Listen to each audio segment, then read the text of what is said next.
everyone, good morning. I hope you guys are doing well. So today we are going to start with the first unit, that is teaching aptitude. तो आज हम पहली unit पढ़ेंगे हमारी, and this unit is called as teaching aptitude. So let me just change the color. के बाद teaching aptitude start करते हैं. Let me write down on a black board today. Okay, so I hope this is visible to you. So the topic that we are starting with is teaching aptitude. Teaching aptitude होता क्या है? First thing, this is the first the first question that will come to your mind when you look at the topic teaching aptitude. I hope you guys already have received the books जो हमारी दृष्टि learning की books हैं, and you have already read this topic of teaching aptitude. Today we will be starting with it, and the first topic that we will be covering is the definition of teaching as well as aptitude. So teaching क्या होता है? Teaching is the delivering of the facts, the figures, the principles, the knowledge from a more knowledgeable one to a less knowledgeable one. So age is no bar here. It is just कोई एक person जिसको थोड़ी ज्यादा knowledge है, वो क्या करता है? डिलीवर करता है अपने facts and figures to someone who has lesser knowledge, and of course they give feedback. Last में क्या मिलता है? उन्हें फीडबैक मिलता है.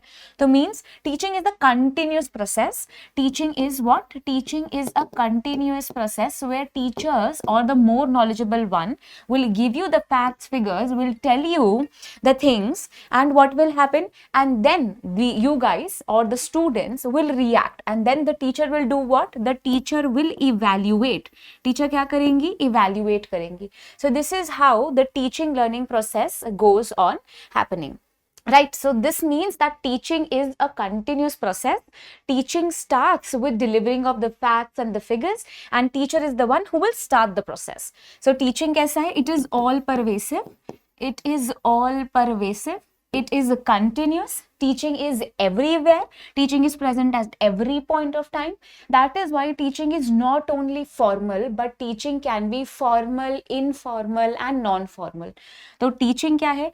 Again, I'll say teaching is the delivering of the knowledge and changing of the behavior of the student, and this is done by a more knowledgeable one, and the delivering of the facts to the lesser knowledgeable one is done. Here the objectives of the person is met, and that is called as teaching. अब हर teacher का अपना एक aptitude होता है. Here aptitude does not mean IQ, but aptitude is the set of skills that you can acquire and you can learn. So teaching aptitude means that it is a skill that you can acquire. So teaching aptitude समझते हैं. Let us start with this process. Okay. Give me a minute. ठीक है, so let us write the first thing, the first and the foremost thing, that what basically is the concept of teaching. So the concept of teaching says that teaching is the capacity of acquiring proficiency with a given amount of training in a teacher education. It refers to the capacity of an individual to be skilled in teaching by receiving formal and informal training. अब ये तो हमें समझ आ गया कि teaching क्या होता है, but teaching aptitude क्या होता है? Teaching aptitude basically is a condition. It is a set of qualities. ये aptitude है तो it is a set of qualities जो आप एक्वायर करते हो, जिनसे आप बेटर तरीके से बच्चों को पढ़ा सकते हो. सो टीचिंग एप्टीट्यूड में you don't have to consider yourself as a student, but consider yourself as a pupil teacher, as a learner, and here you are learning to teach the students. So here कोई भी paper में question आता है तो आप किससे solve करोगे? एक टीचर के पॉइंट ऑफ व्यू से सॉल्व करना, नॉट एक स्टूडेंट के पॉइंट ऑफ व्यू से. So aptitude is a condition, it is a quality, a set of qualities that individual have, and they will acquire the skills to teach the person. This is called as teaching aptitude. So teaching aptitude, I hope सबको समझ आया क्या होता है. अब aptitude क्या होता है? It is a very strong quality that a person has, and it will be different. ये क्या होगा? ये डिफरेंट होगा for different people. So if there is one teacher class में जो आपको पढ़ा रही है, उसकी रिप्लेस होकर दूसरी टीचर आ जाएगी, तो no two teachers can teach in the same manner. This is why we can say that no two students और no two people can have the same set of skills and aptitude. कोई communication में बहुत अच्छा हो सकता है, कोई किसी और चीज में बहुत अच्छा हो सकता है. That is why a good teacher always has a particular set of skills that are important. the difference is relatively very stable. You have that stability and you can learn through it. So teaching aptitude becomes a proficiency. Teaching aptitude क्या बनी? ये एक तरीके की proficiency है जो आप acquire कर सकते हो to teach the students further. There are multiple factors involved in teaching aptitude. It depends on the personality traits of the person, कि आपके personal traits कैसे हैं, आप कितने ज़्यादा competent हैं. इसमें क्या word आता है?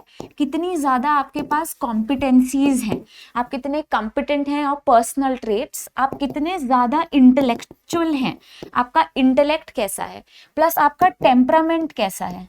temperament आप क्लास में बच्चों को कैसे मैनेज कर सकते हो, ये सारी चीजें क्या होती है? These are the set of skills that makes a teacher a good teacher. These often enable the teacher to drastically take measures and increase her performance.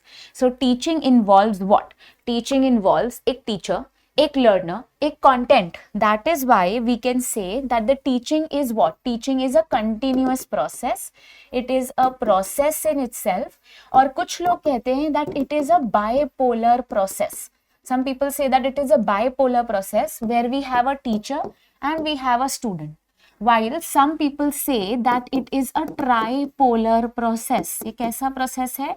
Tripolar process है जहां टीचर स्टूडेंट और ये दोनों इंटरैक्ट करते हैं content के साथ. And या फिर ये कैसा प्रोसेस हो सकता है? ये एक क्वाड्रीपोलर प्रोसेस हो सकता है जहां पे टीचर हैं, स्टूडेंट हैं, कंटेंट हैं, एनवायरनमेंट है, जैसे कि आपका सोशल इंस्टीट्यूट जहां पढ़ रहे हो. दिस मीन्स दैट टीचिंग अलग अलग तरीके से पढ़ा जा सकता है. टीचिंग की मल्टीपल डेफिनेशंस हो सकती हैं, अलग अलग तरीके से you can look at the process of teaching. So teaching involves a teacher learner and the content is given in the form of knowledge. Teacher क्या करती है? या तो आपको नॉलेज देती है, या आपको क्या करती है? फैक्ट्स एंड फिगर्स प्रोवाइड करती है. फैक्ट्स एंड फिगर्स प्रोवाइड कर सकती है.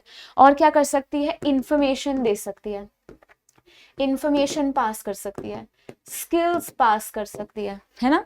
ये सारी स्किल्स हो सकती हैं. It is communicated and it is a thoughtful process. Communication कैसा प्रोसेस है?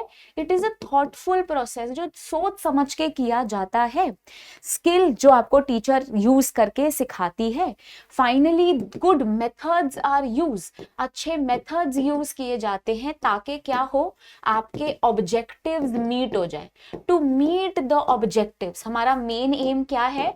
हमारे ऑब्जेक्टिव्स मीट करना. आपका ऑब्जेक्टिव है यूजीसी नेट के अंदर पेपर 1 में 50 में से 50 मार्क्स लाना. तो दिस मीन्स दैट ये ऑब्जेक्टिव मेरा काम है मीट कराना. दिस इज व्हाट ये करते हैं हम लोग हमारी क्लासेस के अंदर, ऑब्जेक्टिव मीट करने के लिए, अपना गोल मीट करने के लिए. राइट. सो ये कैसी है? इट इज लर्नर की एक कॉग्निटिव इंटीग्रिटी और फ्रीडम ऑफ चॉइस रखते हुए टीचर पढ़ाने का ट्राई करती है. क्या करने का ट्राई करती है टीचर? कॉग्निटिव इंटीग्रिटी रखने का ट्राई करती है. कॉग्निटिव क्या होता है? Mental capability. ये एक मेंटल कैपेबिलिटी बिल्ड करती है. साथ में टीचर का काम है बच्चे का बिहेवियर चेंज करना.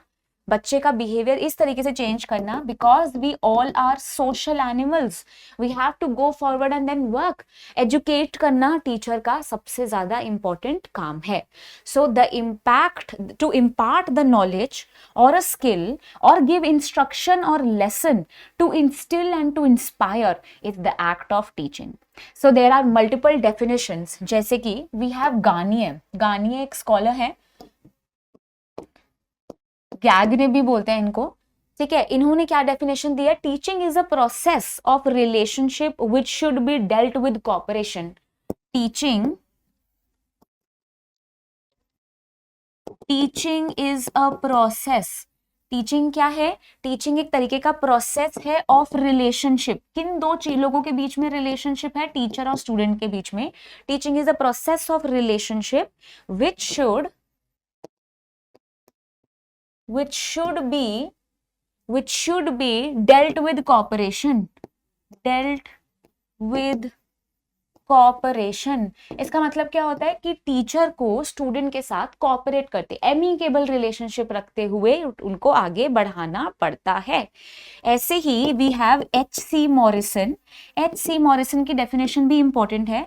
वो कहते हैं teaching is N intimate contact. Teaching एक तरीके का इंटीमेट कॉन्टैक्ट है, इंटीमेट कॉन्टैक्ट है between the more mature one, the more mature personality, the more mature personality and the less mature personality. ठीक है, एक मोर मैच्योर पर्सनालिटी और लेस मैच्योर पर्सनालिटी के बीच में एक इंटीमेट कॉन्टैक्ट है जो एक हेल्दी रिलेशनशिप रखते हुए आपको लेके जाना है.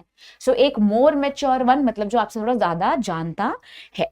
Now, the whole process of teaching, the whole definition of teaching can be understood in 3 ways. कैसे कर सकते हो? एक होता है अथॉरिटेरियन टीचिंग. एक हो सकता है आपका डेमोक्रेटिव टीचिंग एंड लास्ट, या डेमोक्रेटिक टीचिंग लिख लो. एंड लास्ट होता है लेज़र-फेयर. लास्ट क्या है आपका? लाइज़र-फेयर.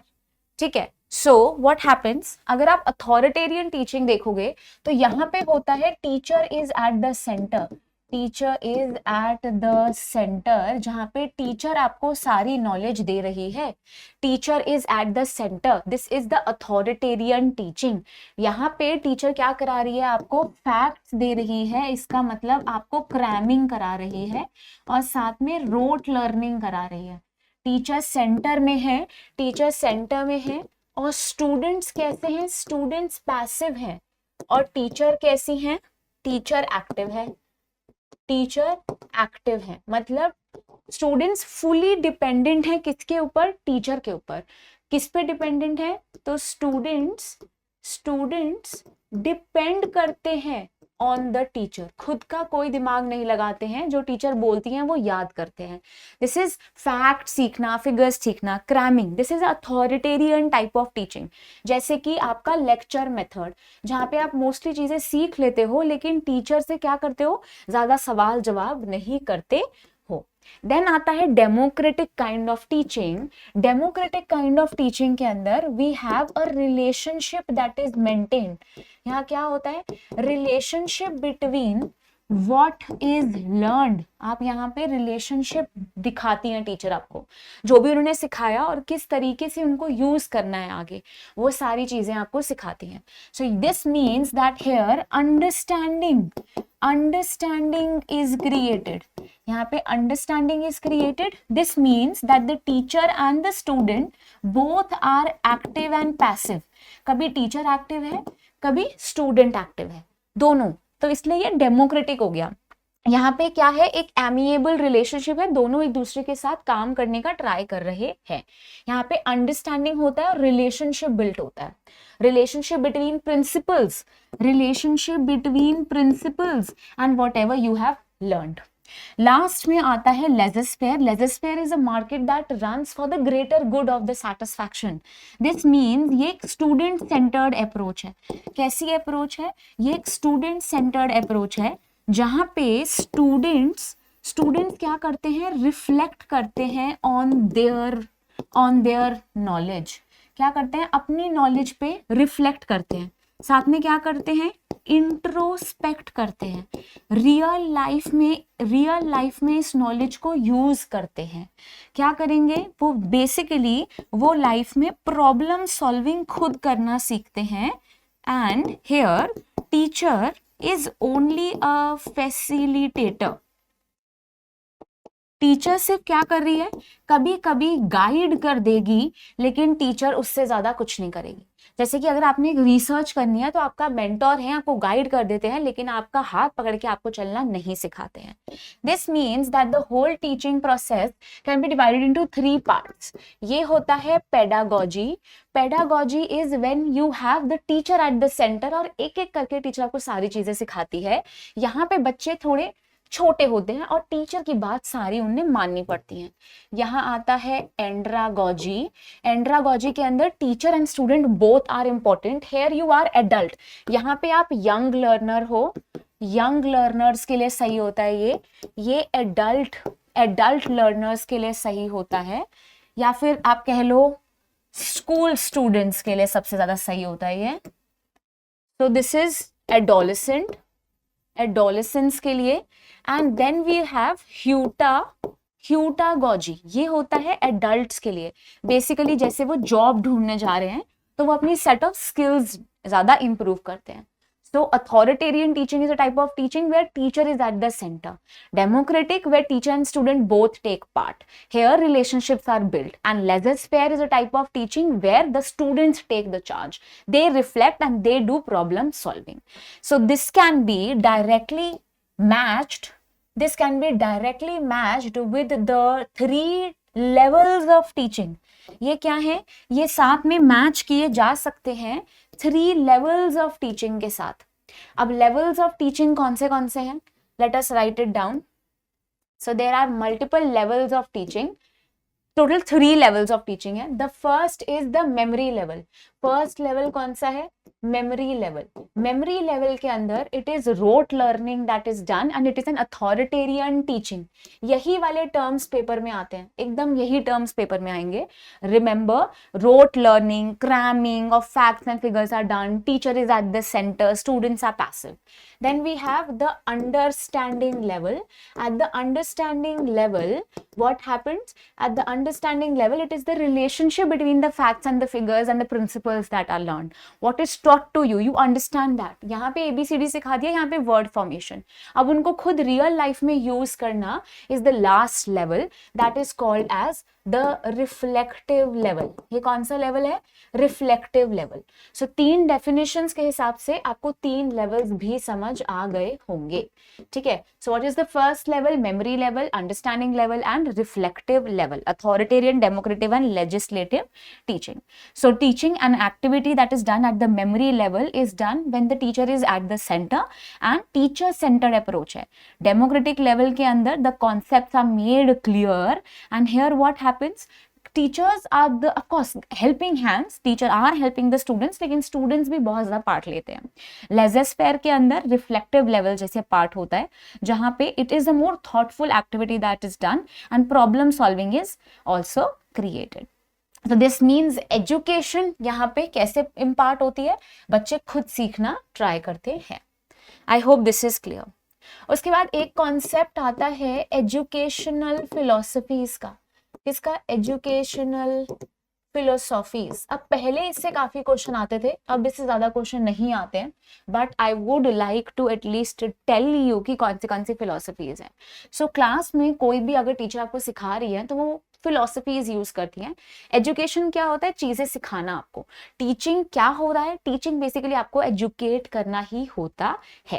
And according to Mahatma Gandhi, a healthy mind can only be there in a healthy body, so you need to keep your body and your mind healthy, तभी आप ज्यादा knowledge gain करोगे and so that you become a social animal, you become the bread earner of the family. It is important to educate your self. There are multiple philosophies, like you need to know what is idealism. Idealism is एक चीज सत्य को ही आगे मानना, so they believe in the power of God. Then there was realism. So realism is a philosophy where they feel that जो भी reality है हम उसे सच मानेंगे। God है तो पहले दिखाओ, जो देख लोगे वो सच हो जाएगा। Then there is naturalism. ये लोग नेचर से होने वाली, अपनी सराउंडिंग से सीखने वाली क्वालिटीज के बारे में बात करते हैं। So these are the old philosophies. Then of course there was existentialism. Existentialism कहता है that अगर किसी सबको मर ही जाना है तो अभी हम लोग अपनी लाइफ में कैसे चेंजेस ला सकते हैं। These were the old philosophies that were there. While there are some new philosophies that are there. जैसे कि the first is perennialism. The first is perennialism. This is the first philosophy. Perennialism. Perennialism. So enduring the ideas found in the great works of the field, the instructors dialogue with the students to reason about the great ideas. तो यहाँ पे क्या सिखाया जाता है? Perennialism होता है कोई ग्रेट आइडिया सिखाना।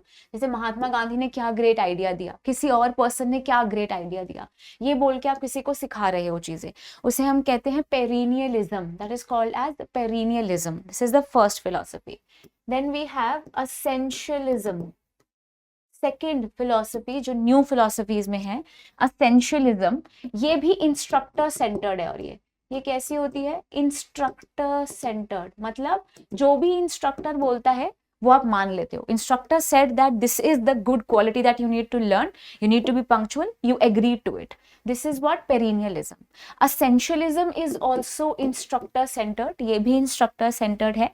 core knowledge that the students need to be educated citizens and this knowledge is embodied in traditional disciplines. और यहाँ पे core knowledge सिखाई जाती है. क्या टीचर सिखाती है आपको? core knowledge सिखाने का ट्राई करती हैं. core knowledge सिखाने का टीचर ट्राई करती हैं. Then you have another philosophy called as progressivism. Next कौन सी है? प्रोग्रेसिविज्म. अब प्रोग्रेसिविज्म स्टूडेंट सेंटर्ड है.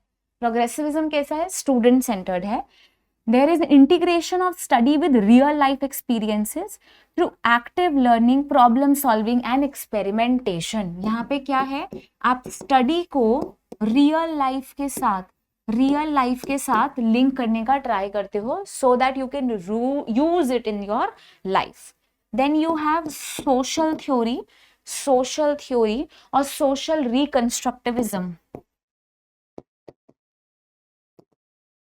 Social reconstructivism, it is again a student centered philosophy. So schooling promotes social and political reform, they focus on the social problems.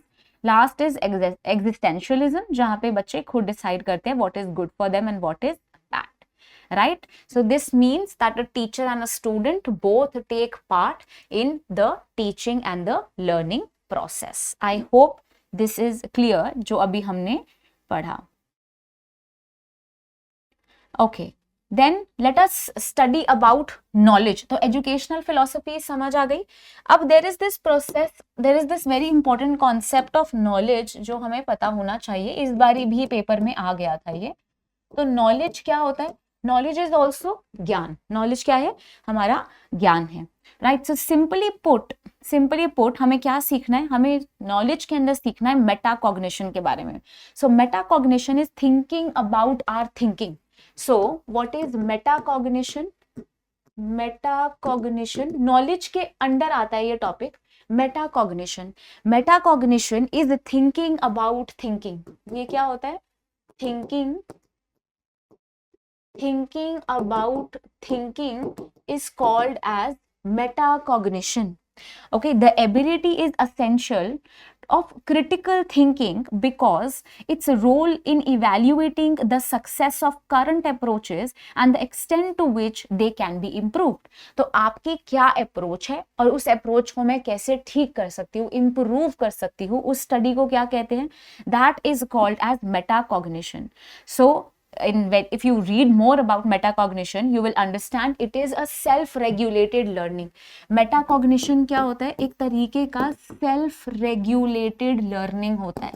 Self regulated learning मतलब मैं खुद से ही जानती हूँ कि मैं अपने आप को कैसे इंप्रूव कर सकती हूँ. I know my self better.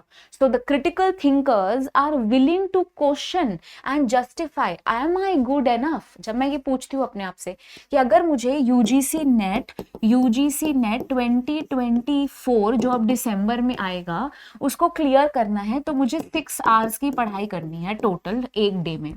ठीक है, तो अब ये क्या मैं 6 आवर्स की जगह 4 आवर्स पढ़कर मैं सफिशिएंट पढ़ाई कर रही हूँ?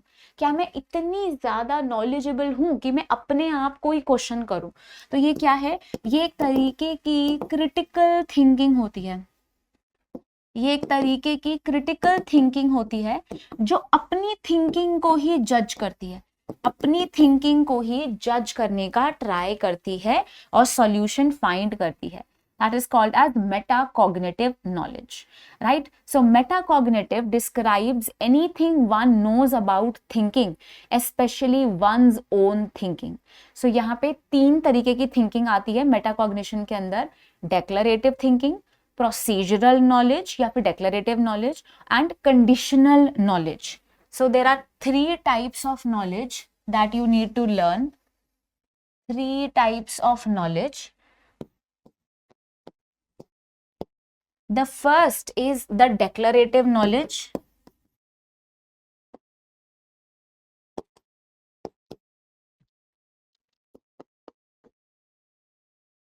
Declarative knowledge. डेक्लरेटिव नॉलेज के बाद प्रोसीजरल नॉलेज,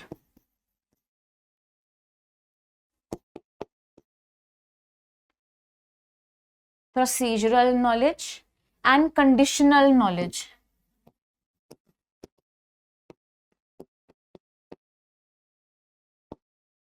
ठीक है, ये तीन चीजें बिल्कुल ही लेटेस्ट यूजीसी नेट पैटर्न के हिसाब से मैं पढ़ा रही हूँ। ये पेपर में अभी ही जो कल पेपर हुआ है यूजीसी नेट 2024 का, ठीक है, ये जो पेपर हुआ आपका 21 को, 21 अगस्त, तभी इसके बारे में आ गया था, मेटाकॉग्निशन के बारे में। तो इसलिए ये बहुत ज्यादा इंपॉर्टेंट है, इसे ढंग से पढ़ो। मेटाकॉग्निशन क्या होता है? Thinking about thinking. अब डेक्लरेटिव नॉलेज क्या होता है? Declarative knowledge about one self as a learner and what can influence one's performance. Knowledge about one's self as a learner and what can influence one's performance. तो अगर मुझे अपनी ही performance के बारे में बात करनी है, उसे कहते हैं डेक्लरेटिव नॉलेज। ठीक है, सो सेल्फ नॉलेज के बारे में बात करना, तो लिख लेते हैं यहाँ पे knowing knowledge about one's self, knowledge about one's self and how to improve it. ठीक है, ये होता है declarative knowledge. Procedural knowledge is skills, hermeneutics and strategies, knowledge about how to do things। ये क्या होता है? These are the set of skills या फिर hermeneutics। hermeneutics क्या होता है? Finding your own path। hermeneutics के बारे में आर्मस्ट्रॉन्ग ने भी बात करी है। Armstrong was a philosopher who talked about it. This was also a PYQ, एक बारी पेपर में आ गया था। हर्मेन्यूटिक्स होता है अपने बारे में किस तरीके से आप लाइक ह्यूरिस्टिक लर्निंग, बेसिकली इसे इन्होंने क्या कहा था? ह्यूरिस्टिक लर्निंग कहा था, ह्यूरिस्टिक लर्निंग। और हर्मेन्यूटिक्स होता है knowing your perception, knowing the path of your own, या अपनी खुद की किसके बारे में? स्ट्रैटेजीज के बारे में बात करना। सो आर्मस्ट्रॉन्ग ने क्या कॉइन किया था? हर्मेन्यूटिक्स का कॉन्सेप्ट कॉइन किया था, जिसके अंदर कहते हैं अपना खुद का पाथ हम खुद ढूंढ सकते हैं। Hermeneutics is the way you think, the way of your knowledge. इसके अंदर काफी सारे फिलोसोफर्स ने हर्मेन्यूटिक्स एंड फिनोमिनोलॉजी के बारे में बात करी है। So this is the set of skills, how to go forward, how to do things. आप यहाँ क्या सोचते हो? How to do things, how to do things आप यहाँ पे पूछते हो अपने आप से। Then we have conditional knowledge, knowledge about when and in what condition certain knowledge is useful. When and in what conditions certain knowledge is useful. ये क्या होता है? This is conditional knowledge, right? So there are three types of knowledge that you have to learn: declarative, procedural and conditional। and ये आती हैं हमारे metacognition के अंदर। What is metacognition? Knowing about yourself is called as metacognition। So metacognitive theory is the theory that is interesting when it comes to human beings, जहाँ पे वो अपने बारे में जानने का ट्राई करते हैं। So what is cognition? Cognition is the thinking capability and metacognition is the thinking के बारे में thinking करना, सोचने के बारे में सोचना is what? Metacognition। So there are metacognitive knowledge that can be acquired and it is thinking about thinking, right? Metacognition coin किसने किया था? So जॉन फेविल करके एक पर्सन थे, उन्होंने इस टर्म को कॉइन किया था, उन्होंने इसे कॉइन किया था। ठीक है, याद रख लेना।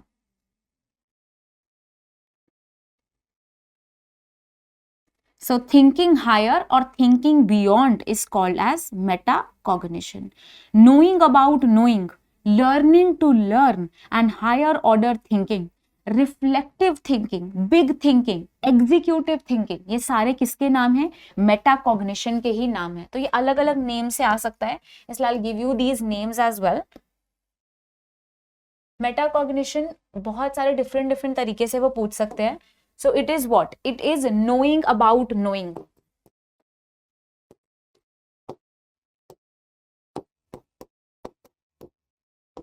नोइंग अबाउट नोइंग, ठीक है, learning to learn, learning to learn, जैसे आपको समझ आ गया कि मुझे सुबह ज्यादा लर्न कर लिया थी मैं, तो ये अपने बारे में ज्यादा जान लेना, it is meta cognition. So higher order thinking, higher order thinking, higher order thinking, reflective thinking. अगर ये रिफ्लेक्टिव थिंकिंग है तो ये किस लेवल में आएगा, लेजर में आएगा, है ना. Reflective thinking, big thinking, executive thinking.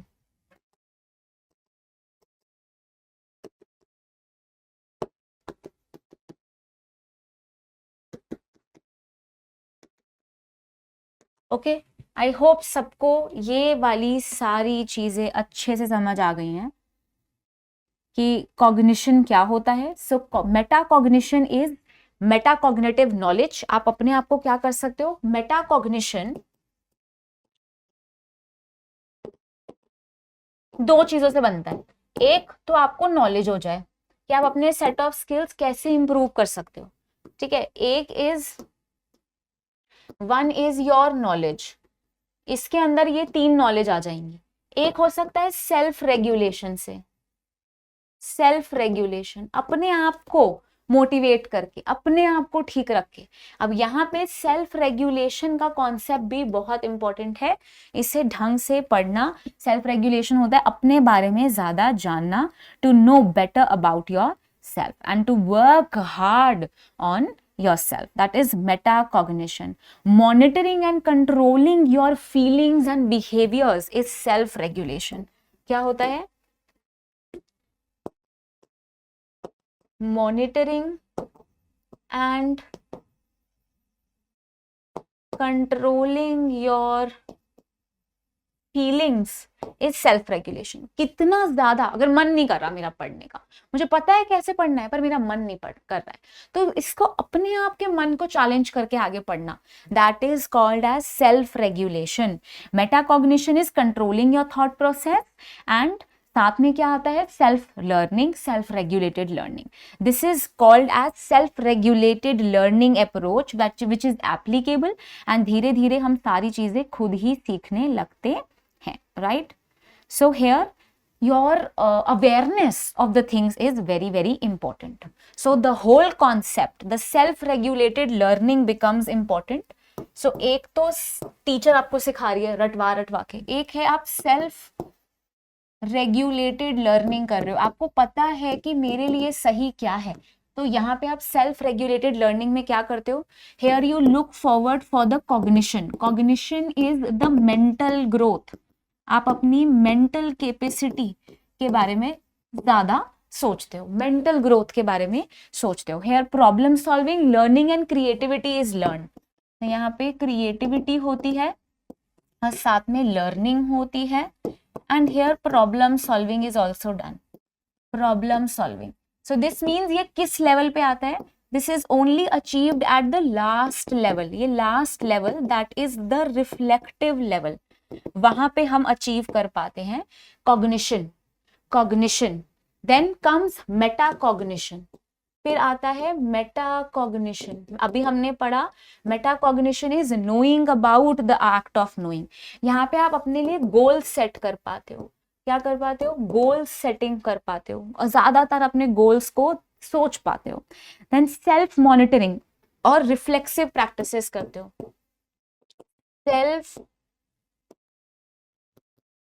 Self monitoring कर पाते हो एंड रेगुलेटिव प्रैक्टिसेस कर पाते हो.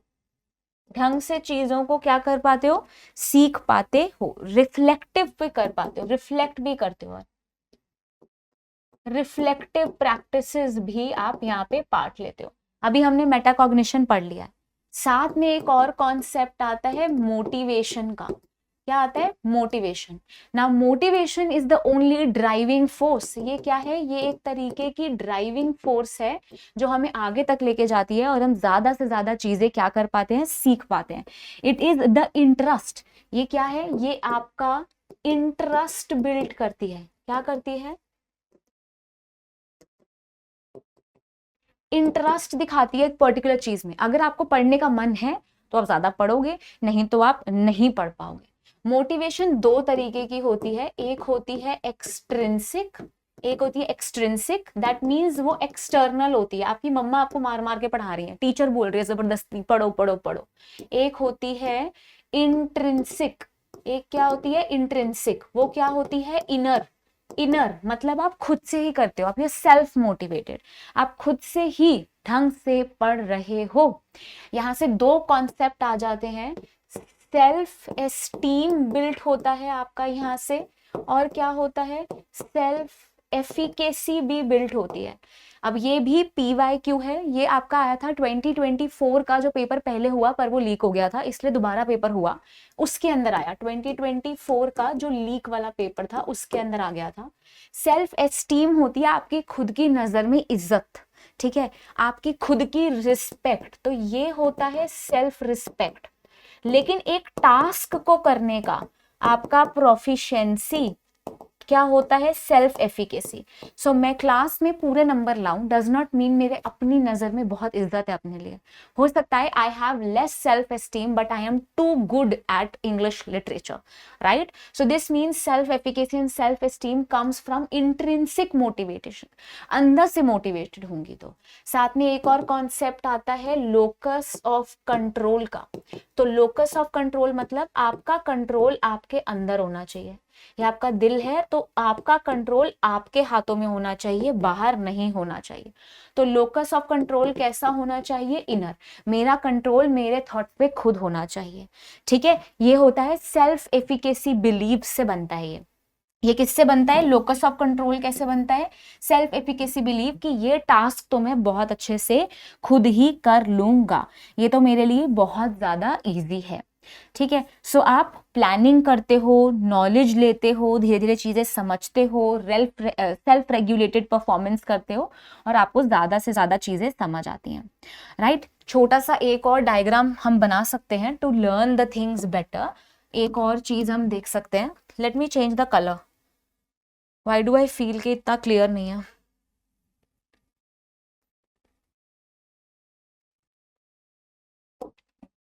ठीक है, सो एक ये डायग्राम बनाते हैं। सो सबसे पहले आता है metacognition. Here we have metacognition. ये बहुत इंपॉर्टेंट प्रोसेस है। नॉर्मल छोटी छोटी चीजें हर बारी पेपर में आ जाती है टीचिंग एप्टीट्यूड में, बट ये सबसे ज्यादा इंपॉर्टेंट है, ठीक है। सो यहाँ पे self and other assessment, self and other assessments जो आप लेते हो, अपने आप को असेस करते हो, जानने का अपने बारे में ट्राई करते हो, self and other assessments. Then motivation and emotion, यहाँ पे क्या आता है आपको? मोटिवेशन एंड इमोशन आते हैं, ओके। जब आपके पास मेटाकॉग्निशन होगा एंड प्लस ये दोनों भी आपस में एक दूसरे को रिलाई करते हैं। अगर आपके पास मेटाकॉग्निशन होगा तो आप उससे क्या सीख पाओगे? आप नई नई स्ट्रैटेजीज बना पाओगे पढ़ने के लिए, अच्छी स्ट्रैटेजीज बना पाओगे पढ़ने के लिए। देन आप क्या करोगे? अच्छे अच्छे टैक्टिक्स ढूंढ पाओगे पढ़ने के लिए। टैक्टिक्स क्या होता है? नए नए तरीके। एंड यहां से आपकी परफॉर्मेंस अच्छी हो जाएगी। क्या हो जाएगा? आपकी परफॉर्मेंस इनहैंस हो जाएगी, ओके, राइट। सो यहाँ पे आप क्या करते हो? So here these are also connected. There is cognitive regulation,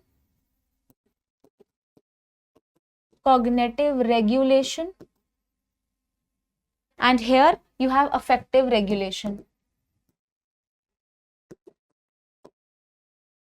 and affective regulation. Is it clear? ये सबको समझ आ गया? सो आप सेल्फ रेगुलेशन और सेल्फ इवैल्यूएशन कैसे करते हो? सेल्फ इवैल्यूएशन और सेल्फ रेगुलेशन कैसे करोगे? हेयर कॉग्निटिव थिंकिंग के अंदर ही, यहाँ पे या फिर यहाँ देख लेते हैं। Self regulation, how can you do self regulation? Self correction of your goals. What you do? Here you do self correction of your goals. मैंने बोला कि I have to fly a aeroplane no matter what. Is it even possible? I am not even an art student, I am not even a science student, I am an art student. तो क्या मैं एक अभी plane उड़ाना सीख सकती हूँ? तो मेरे गोल्स ही गलत है, तो मैं कभी उन्हें अचीव कर ही नहीं पाऊंगी. दिस मीन्स दैट मुझे अपने गोल्स सही रखने आने चाहिए. मुझे क्या पता होना चाहिए? सेल्फ एफिकेसी के बारे में पता होना चाहिए. मेरी कितनी ज्यादा सेल्फ एफिकेसी है. मुझे नॉलेज होनी चाहिए थिंकिंग स्ट्रैटेजीज की. क्या होनी चाहिए? Knowledge of thinking capacity and strategies. ढंग से सारी स्ट्रैटेजीज बनाना भी आना चाहिए, नहीं तो वो एक अच्छा स्टूडेंट नहीं है. एक अच्छे स्टूडेंट को interpretation, analysis, inference, explanation and evaluation जैसी चीजों के बारे में पता होना चाहिए. क्या होना चाहिए? पता होना चाहिए. No matter what, a good student needs to know about few things. उन्हें क्या पता होना चाहिए? सेल्फ जजमेंट करना आना चाहिए. So there is another thing that I will draw here. So behavioural self regulation and self motivation, self monitoring कैसे होती है? Self regulation means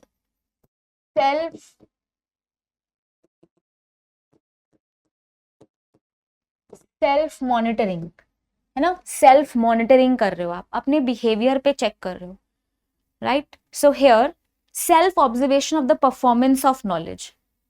here self observation is needed. Self observation of your performance in the class. मैं कैसा perform कर रही हूं. And self judgement of improvement competencies.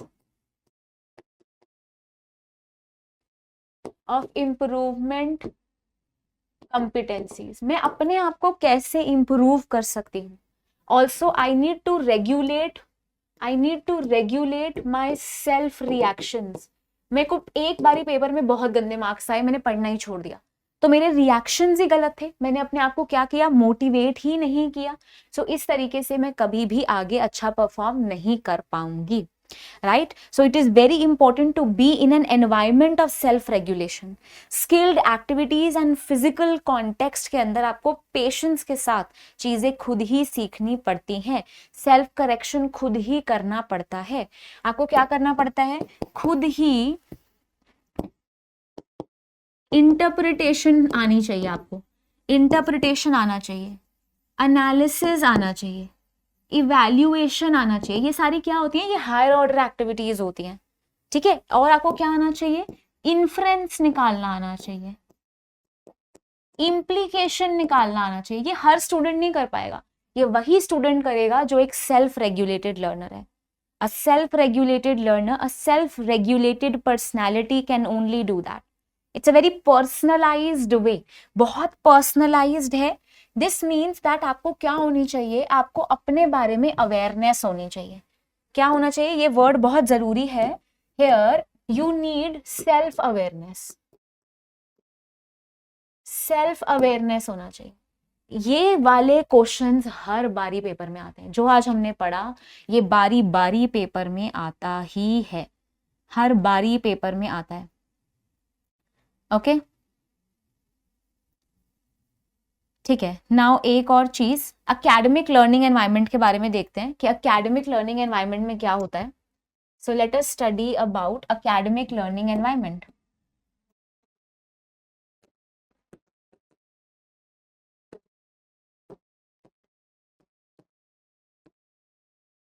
Teacher कैसे आपको सिखाने का ट्राई करती है. तो सबसे पहले क्या होता है? आपको एक टास्क मिलता है ना? ये चीजें, ये आपके ऑब्जेक्टिव सेट है. आपके ऑब्जेक्टिव सेट है, उससे आपको मिला एक टास्क. क्या मिला? एक टास्क या फिर एक एक्टिविटी हुई. एक एक्टिविटी हुई, उससे आपको मिला टास्क. ठीक है. अब क्या होगा? There will be mediating variables like knowledge perception, and then there will be conception and there will be emotions that will be there. तो यहाँ पे क्या आएंगे? there will be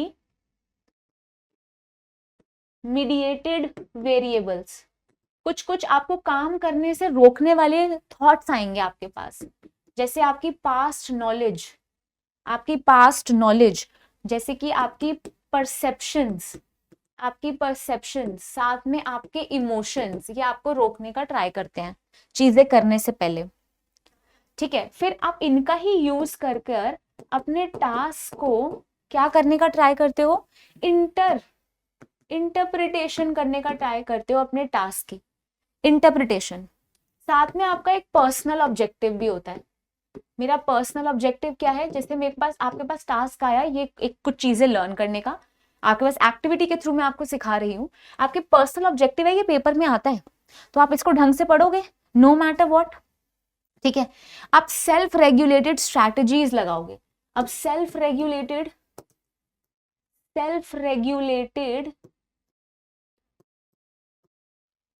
strategies means आप यहाँ पे प्लानिंग करोगे, क्या करोगे, प्लानिंग करने का ट्राई करोगे। साथ में इसके साथ साथ और क्या आएगा, from here only, from your personal objectives and from your task interpretation, what will happen, you will learn self regulation. और आप क्या सीखते हो, एक और चीज सीखने का ट्राई करते हो, कॉग्निटिव स्ट्रैटेजीज। कॉग्निटिव स्ट्रैटेजीज बनाते हो। टीचर ने टास्क दे दिया, टीचर ने नॉलेज दे दी, अब आप स्ट्रैटेजीज बनाना स्टार्ट करते हो।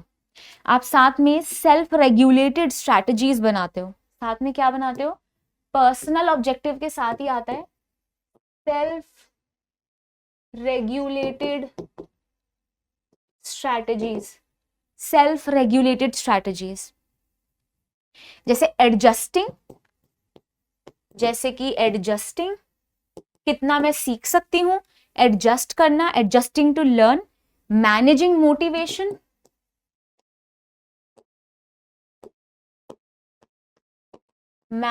मोटिवेशन, एटसेट्रा, ठीक है। ये मेरे पर्सनल ऑब्जेक्टिव्स को भी बहुत ज्यादा केटर करता है, मेरी कॉग्निटिव स्ट्रैटेजीज को भी बहुत केटर करता है।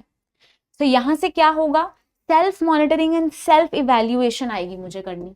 यहां से क्या आ जाएगा, सेल्फ मॉनिटरिंग आ जाएगी, मुझे सेल्फ मॉनिटरिंग आ जाएगी, सेल्फ इवैल्यूएशन आ जाएगा, खुद को सीखने का तरीका समझ आ जाएगा, और परफॉर्मेंस क्राइटेरिया। और ये भी कि ठीक है, मुझे पता है कि मैं इतनी इंटेलिजेंट नहीं हूं, एटलीस्ट मेरे 100 में से 90 नंबर आ सकते हैं, मैं इतनी इंटेलिजेंट तो हूं।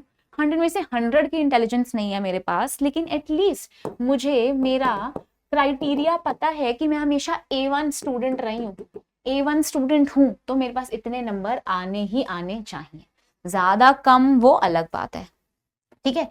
यहाँ पे साथ में टीचर ऑफ कोर्स आपको फीडबैक देती है। क्या करती है टीचर, वो तो आपको फीडबैक देती ही है।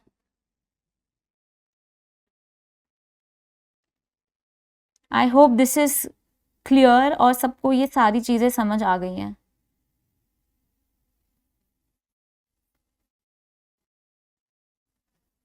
सेल्फ रेगुलेटेड लर्निंग समझ आ गया है, right. If this is clear, अगर लर्निंग और नॉलेज समझ आ गई है सबको, यहाँ पे टीचर का रोल क्या है, ये हम टीचर से फैसिलिटेटर की तरह देख रहे हैं। यहाँ पे student is the one who is taking part, student is the one who is putting almost all the efforts. सारे एफर्ट्स किसके हैं, स्टूडेंट्स के हैं, टीचर के नहीं है। यहाँ पे this is the stage, this is the level 3 about which we are talking. अब पेपर में एक और बहुत बार आती है चीज, जिमरी का मॉडल क्या है, this is Barry Zimmerman, Barry Zimmerman, इनका सेल्फ रेगुलेटेड लर्निंग का मॉडल है, self regulated learning process, self regulated learning process. This is a process that is there. So वो क्या बोलते हैं, so he divided the whole process into 3 parts. So there are 3 ways in which you can learn the learn a particular thing and you can self-regulate yourself. Self-regulate yourself. Let us study that. The first is the performance phase, then self-reflections, and then there is the forethought phase. So the performance phase, just draw this diagram with me. ये diagram मेरे साथ बनाओ. This is asked in the paper also. So this is the performance phase. सबसे पहले क्या कहा ज़िबरमैन ने कि एक फेज आता है जिसे हम कहते हैं परफॉर्मेंस फेज. यहाँ पे आपको अपने ऊपर सेल्फ कंट्रोल रखना पड़ता है. क्या रखना होता है? सेल्फ कंट्रोल रखना होता है. एंड टास्क की स्ट्रैटेजीज देखनी होती हैं. एंड टास्क की स्ट्रैटेजीज देखनी होती हैं. सेल्फ इंस्ट्रक्शन देनी होती है. सेल्फ इंस्ट्रक्शन किस तरीके से मैं सीख सकती हूँ. Time management and environment is also important. आप टाइम मैनेजमेंट करते हो एंड साथ में क्या करते हो, एक एनवायरनमेंट भी आपको बहुत इन्फ्लुएंस करता है. This is the performance phase, जब आप कोई चीज याद कर रहे हो, लर्न कर रहे हो उसके बारे में. ठीक है, आप हेल्प सीकिंग करते हो, इंटरेस्ट इंसेंटिव्स लेते हो. क्या लेते हो? Interest incentives. किसी और का भी सेम इंटरेस्ट है, उससे सीखने का ट्राई करते हो, हेल्प भी सीख कर लेते हो. उसके बाद आप क्या करते हो? फिर सेल्फ ऑब्जर्वेशन करते हो. यहाँ पे पहले सेल्फ कंट्रोल रख के सारी चीजें सीखते हो, फिर सेल्फ ऑब्जर्वेशन करते हो. सेल्फ ऑब्जर्वेशन है ना. ये सारी, ये तीनों, दोनों चीजें, ये 1 और 2 आपने कहाँ करी है? परफॉर्मेंस फेज में ही करा. इधर मेटाकॉग्निशन मॉनिटरिंग करा जाता है.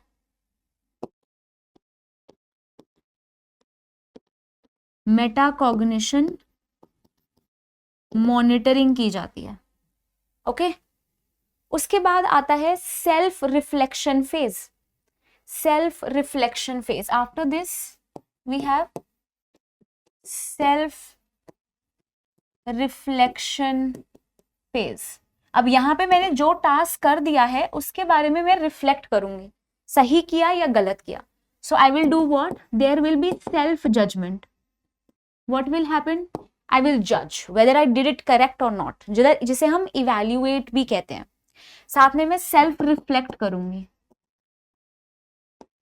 जो चीजें करी वो सही थी या नहीं थी.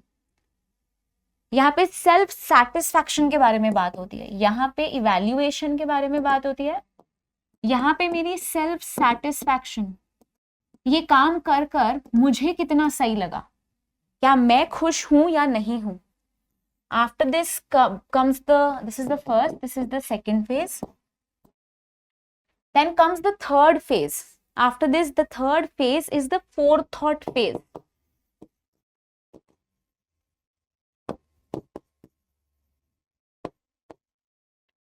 Forethought phase. यहाँ पे आप टास्क एनालिसिस करते हो. टास्क एनालिसिस ये एक्चुअली इसको करने से पहले भी आ जाता है, और ये इसको करने से इधर आप यहाँ बाद में जाते हो.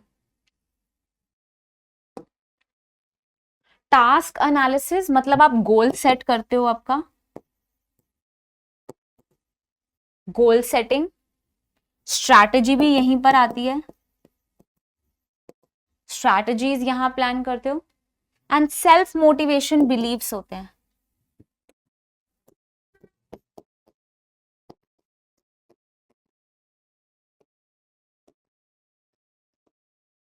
सेल्फ मोटिवेशन बिलीव्स होते हैं, जिसे हम सेल्फ एफिकेसी कहते हैं.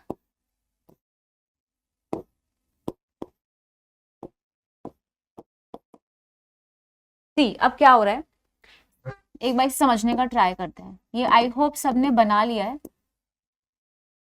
तो सबसे पहला फर्स्ट स्टेप है किसी भी चीज को देखना, उसे फोरथॉट करना, उसे दोबारा सोचना. जहां पे आप टास्क को एनालाइज करते हो, गोल सेट करते हो, उसके बाद आप क्या करते हो, आप सेल्फ मोटिवेटेड बिलीव्स के साथ आगे बढ़ने का ट्राई करते हो, जिसको हम सेल्फ एफिकेसी कहते हैं. कि मुझे पता है कि मेरा गोल क्या है, मेरी ओरिएंटेशन क्या है, मुझे उससे क्या चाहिए.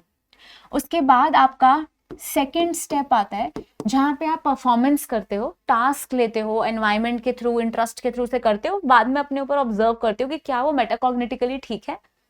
फिर आता है आपका थर्ड स्टेप, ये आपका थर्ड स्टेप है, हमने गलती से पहले ये लिख दिया, थर्ड स्टेप है। थर्ड स्टेप के अंदर आप सेल्फ रेगुलेशन करते हो, जिसमें आप सेल्फ जजमेंट करते हो, साथ में सेल्फ रिफ्लेक्शन करते हो, right. So these are the things that are very very important, try to remember ये सारी चीजें। This is step 1, step 2 and step 3. Note it and then we'll move forward. Okay, I hope this is clear, ये सारी चीजें सबको clear हैं. This was a difficult part that we did for the first class, थोड़ा सा difficult था because ये paper में बहुत ज्यादा आ रहा है, इसलिए it is important to learn these things. So यहाँ पे हमने क्या क्या डिस्कस कर लिया, हम लोगों ने बेसिकली रिफ्लेक्टिव लेवल पूरा डिस्कस कर लिया. क्या डिस्कस किया, रिफ्लेक्टिव लेवल को काफी ज्यादा डिस्कस किया. This level called as reflective level. Reflective level, यहाँ पर ही सेल्फ रेगुलेटेड लर्निंग हो सकती है जब आप अपने बारे में ज्यादा जानते हो. Here the role of the teacher is very less. Now because we did इतना heavy part, let us also understand one very easy part. इसके बाद थोड़ा इजी सा पार्ट करते हैं, and that part is let us study about the very basic concept that हम लोग teaching करते ही क्यों है, ऑब्जेक्टिव ही क्या है टीचिंग करने का. What is basically the importance of teaching learning process, तो सबको पता है. हम लोग के करेक्टरिस्टिक्स देख लेते हैं पहले, that is even more easy. Characteristics of teaching क्या होते हैं, what are the characteristics of teaching?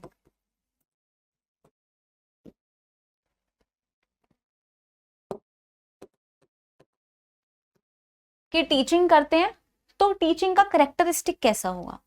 Now teaching कैसी है, teaching is a social activity. ये ना बहुत पहले पेपर में आता था, अब ये आता ही नहीं है पेपर में, इसलिए इसे मैंने एंड के लिए रखा है, इसे नोट करते रहो. Teaching is a social activity. Teaching is a cultural process. Teaching क्या है, टीचिंग एक कल्चरल प्रोसेस है, टीचिंग एक सोशल एक्टिविटी है. Teaching is what, teaching is an interactive activity. ये एक तरीके की इंटरैक्टिव एक्टिविटी है where the teacher and the learner come together, participate with one another. So this is for the development of the student. Teacher क्या करती है, बच्चों के डेवलपमेंट के लिए काम करती है. और क्या करती है, बिहेवियरल चेंज. टीचर बच्चों को सिखाती है ताकि उनका किसी तरीके का बिहेवियर चेंज हो जाए. कहा जाता है teaching is an art and a science as well. Teaching is an art and science. Art क्योंकि एक तरीका है जो सीखा जा सकता है, इट्स अ स्किल. ये क्या है, एक तरीके की स्किल है. साथ में साइंस क्यों, क्योंकि यहाँ पे हम अच्छी अच्छी थ्योरीज यूज करते हैं और क्या देखते हैं, मॉडल्स देखते हैं. जैसे अभी हमने जिमरमैन का मॉडल देखा, तो ये क्या है, थ्योरीज और मॉडल्स के साथ बना हुआ है. इसलिए teaching is there as a process. Teaching is both an art and a science, and teaching is a continuous, कैसा प्रोसेस है, कंटिन्यूअस प्रोसेस है जो चलता ही चला जाता है. टीचिंग क्या है, ऑल परवेसिव है. टीचिंग ऑल परवेसिव है, हर जगह प्रेजेंट है. तो इसीलिए ही आपका होमवर्क है to learn about formal learning, informal learning and non formal learning. ठीक है, ये तीनों कॉन्सेप्ट सब पढ़ेंगे. Teaching becomes a face to face encounter. Teaching is what, teaching is an interactive activity. Then teaching is a skilled occupation. ये कैसा है, ये एक तरीके का स्किल्ड ऑक्यूपेशन है जहां पे आपको सेट ऑफ रूल्स समझ आने चाहिए. ये एक ऑब्जर्वेबल एक्टिविटी है.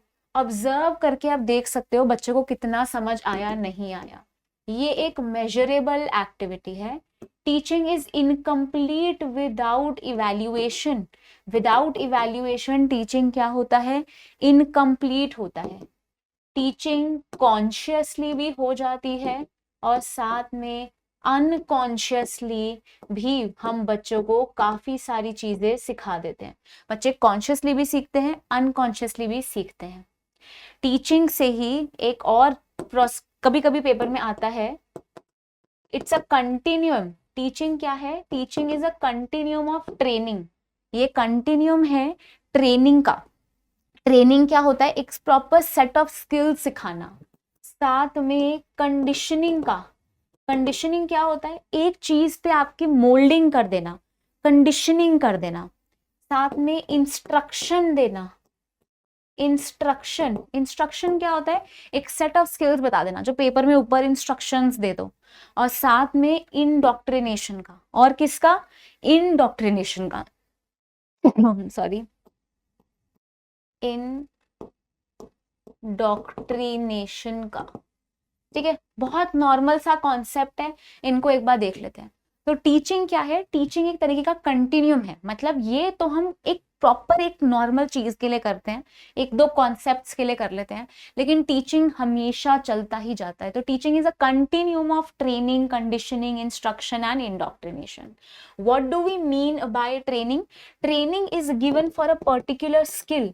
जैसे मैंने आपको ट्रेनिंग दी to ride a car, car सीखने की ट्रेनिंग दे दी गई आपको, so it's a kind of a skill that you have learn. Conditioning होता है किसी को क्या करना, किसी की मोल्डिंग कर देना, किसी का मोल्डिंग बिहेवियरल चेंज कर देना, लेकिन ये भी एक पर्टिकुलर स्किल के लिए ही होगा। I conditioned you for the adverse conditions, लेकिन ये एक तरीके का टीचिंग नहीं है, ये छोटे प्रोसेस के लिए। इंस्ट्रक्शंस होता है line by line, line by line किसी को कुछ बता देना, जैसे पेपर के ऊपर 5 सेट्स ऑफ इंस्ट्रक्शंस दे दी गई आपको। इंडोक्ट्रिनेशन होता है ड्रिलिंग, इंडोक्ट्रिनेशन होता है drilling of fact, drilling of fact, जहां पे टीचर आपके कॉन्सेप्ट क्लियर नहीं करती है, लेकिन कहती है कि नहीं बिल्ली ने रास्ता काटा है तो यहां से नहीं जाना। ठीक है, तो पुरानी सोच को ही आगे रखना, आपको सेल्फ रेगुलेट और सेल्फ मोटिवेट ना करने देना, सिर्फ और सिर्फ टीचर की ही बात मानना is indoctrination. So drilling of the facts in your mind is called as indoctrination. So teaching कैसा है, एक तरीके का continuum है, conditioning, training, instruction and indoctrination का। It's an ongoing continuous process which goes from memory level till the understanding level and then goes till the reflective level. और reflective level पे तो self regulated learning हम लोग करने लगते हैं, right. There are multiple factors जो effect करते हैं हमारी लर्निंग को। अगर हम लोग लर्निंग या टीचिंग की बात कर रहे हैं, टीचिंग और लर्निंग दोनों ही वो क्या है, टीचिंग लर्निंग प्रोसेस, जिसे हम कभी कभी टीएल प्रोसेस भी कहते हैं। अगर इसकी बात करें तो देयर आर मल्टीपल फैक्टर्स जो इसको इफेक्ट करते हैं। जैसे टीचर खुद ही इसे इफेक्ट कर देगी। अब हमने सेल्फ एफिकेसी के बारे में पढ़ा, अगर टीचर ही मोटिवेटेड नहीं है, अगर टीचर ही सेल्फ मोटिवेटेड नहीं है, अगर टीचर ही एजुकेटेड नहीं है, तो बच्चों को कैसे सिखाएगी। So there are factors that will affect the learning, जैसे कि टीचर। ऐसे ही स्टूडेंट को कितना मर्जी टीचर सिखा ले, अगर वो अंदर से इंट्रिंसिकली मोटिवेटेड नहीं है तो वो कभी भी नहीं सीखेंगे। ठीक है, सो यहाँ में this means that the student needs to be self motivated as well. Then there are external factors, external factors भी हैं, जैसे कि आपका स्कूल, आपका करिकुलम, ठीक है, आपके पेरेंट्स, आपका कल्चर, आपकी हेल्थ, अगर आप बहुत ज्यादा बीमार रहते हो तो कैसे सीखोगे। सो ये सारे क्या हैं, आपका एजिंग फैक्टर, आपकी एज, कैसी एज है, आपकी शार्पनेस, ठीक है, ये सब ऐसे स्टूडेंट में भी आ जाएगा। शार्पनेस, आपकी सेट ऑफ परसेप्शंस कैसी हैं। तो ये सारे फैक्टर्स होते हैं जो आपके टीएल प्रोसेस को बारी बारी क्या करते हैं, आपको मजबूर करते हैं not to learn. So what you have to do is to just try to learn better, keep your confidence, keep your mental health proper and attention span increase करो और पढ़ते रहो, so that the factors of teaching can be eliminated. These factors like fatigue can cause you not to study hard. ठीक है, this is I hope clear to everyone.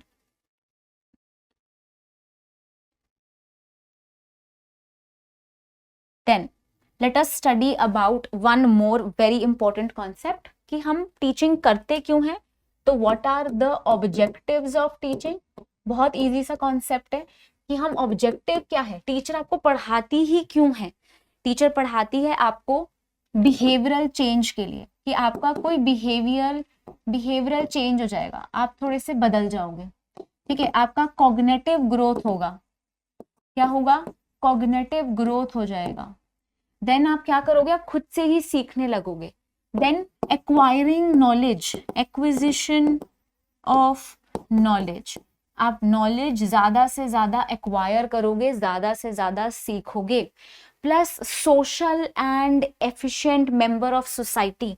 आप क्या बनोगे, एक सोशल एंड ऊपर से एक efficient member of the society. तो इसीलिए ही टीचर क्या करती हैं, आपको सिखाने का ट्राई करती हैं. सो ये होते हैं हमारे ऑब्जेक्टिव्स. ये बहुत इजी सा टॉपिक है जो पेपर में पहले जरूर आता था, अब इतने टाइम से नहीं आ रहा है. अब सेल्फ रेगुलेशन वाला आया, इसीलिए मैंने वो पढ़ाया आज.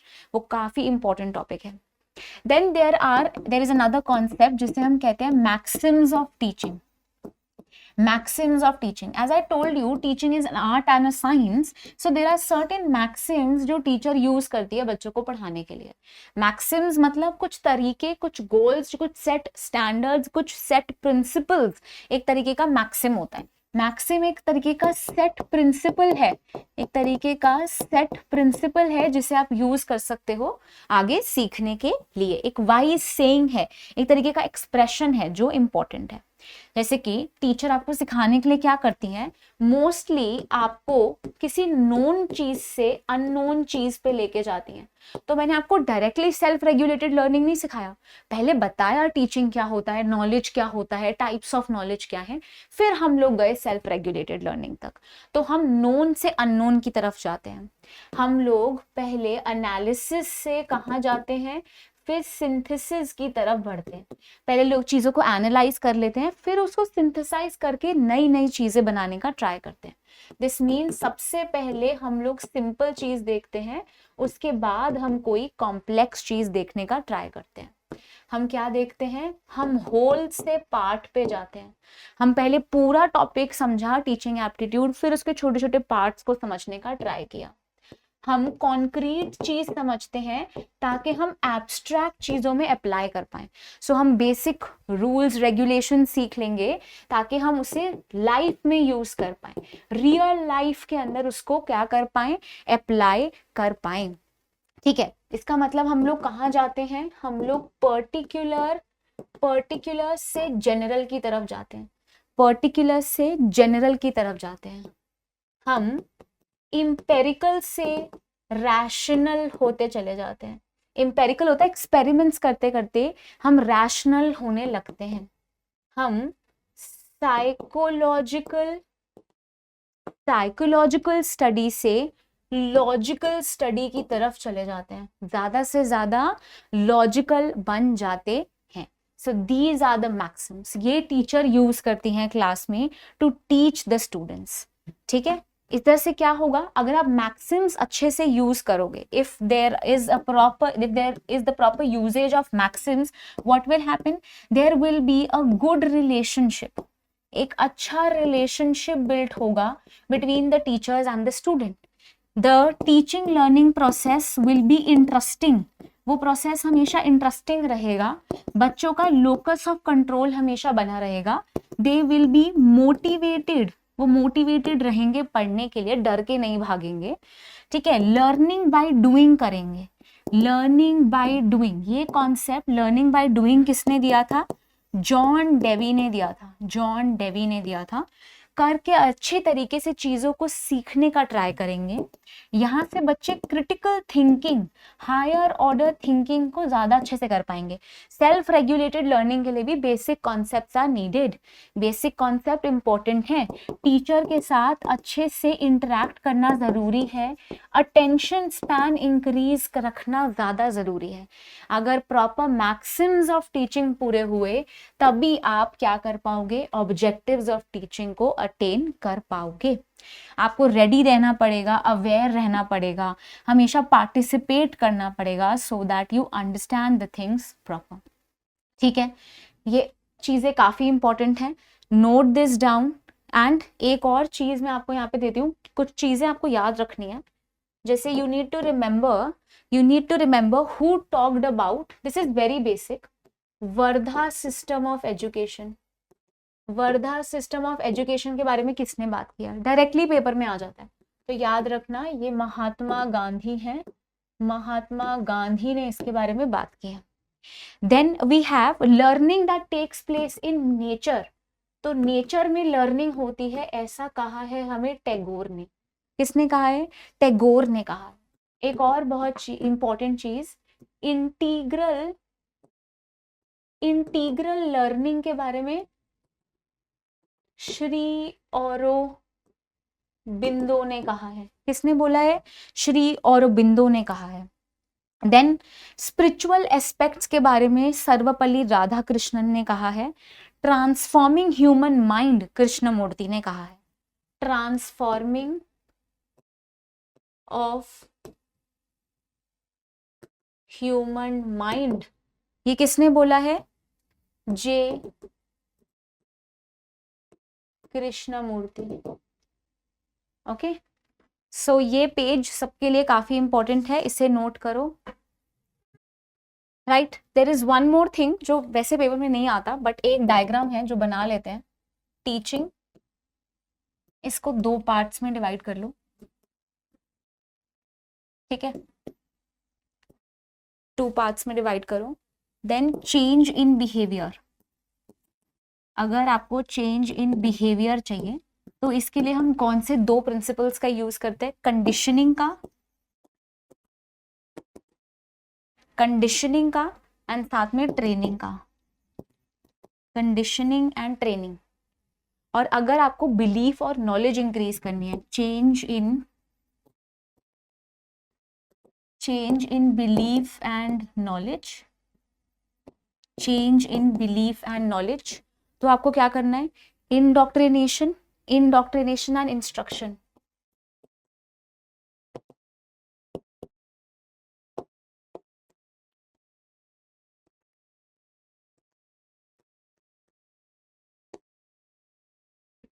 ठीक है, ये भी काफी ज्यादा इंपॉर्टेंट है।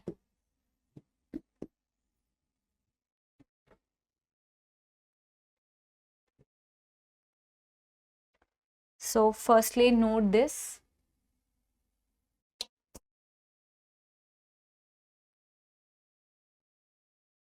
This is what we are going to do for today's class. इससे ज़्यादा नहीं करेंगे. And then you can note this.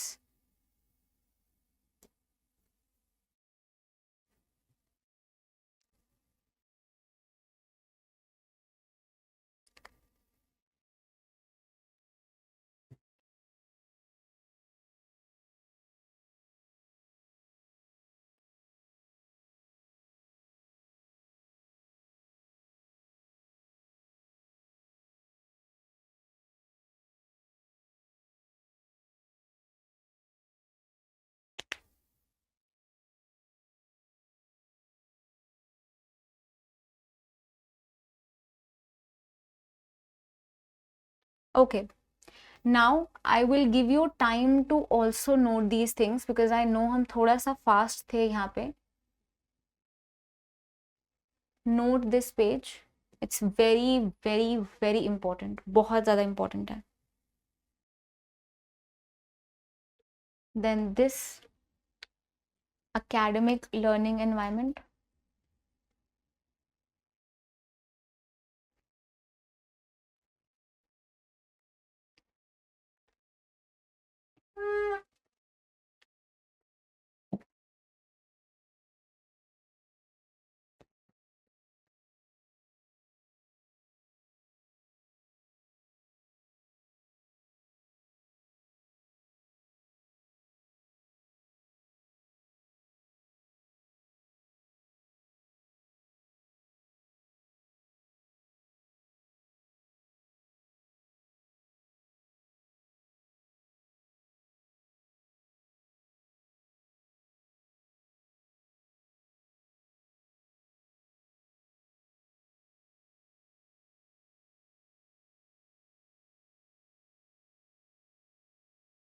And lastly, you must note this. So I will leave you here and I will wind up the class here. I hope you guys understood that self-regulated learning क्या होता है, what are the 3 levels of learning. So we have the memory level, the understanding and the reflective level. And reflective level पे सबसे ज़्यादा आप क्या कर पाते हो? Self-regulated learning कर पाते हो. what is self efficacy, what is self esteem. I hope that is very clear to you. ये बहुत बार पेपर में आते हैं. So try to revise all of these things, try to keep on digging deep in this concept. And this is the model where I will stop today. I will give you time to note this one by one note, and please read a little bit more about this model. Zimmerman का model self regulated learning process इसे कहा जाता है, which is repetitively asked in the exam. So keep on noting this. With this, I will wind up. I'll see you in the next class. Thank you and have a wonderful day.